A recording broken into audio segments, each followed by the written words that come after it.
நமது உடலில் சுரக்கும் மெலனின் என்ற நிறமிதான் முடியின் கருமை நிறத்துக்கு காரணம். 40 வயதுக்கு மேல் இந்த நிறமிகளை டிரையோசின் என்ற என்சைம் தடை செய்கிறது. இதனால் முடி நரைக்கிறது.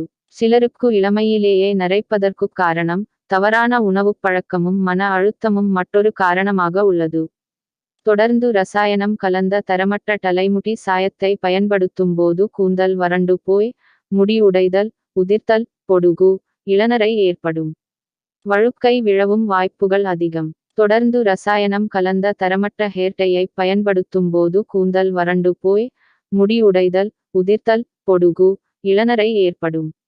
வழுக்கை விழவும் வாய்ப்புகள் அதிகம். தொடர்ந்து டை அடிப்பதால் சருமத்தில் நெற்றி, முகம் ஆகியவை சிவந்து போதல், அரிப்பு ஆகியவை ஏற்படும்.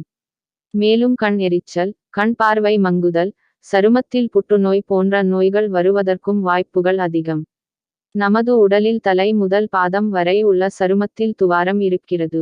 தலையில் அடிக்கப்படும் டை சருமத்தின் வழியாக இரத்தத்தில் கலக்கக்கூடும். தலைமுடி சாயமுபயோகிக்கும் போது ஏதேனும் பக்க விளைவுகள் ஏற்பட்டால் அதனை பயன்படுத்துவதை நிறுத்திவிடுங்கள். உடனடியாக பயன்படுத்திய தலைமுடி சாயம் பாக்கெட்டுடன் மருத்துவரை சந்திக்க வேண்டியது அவசியம்.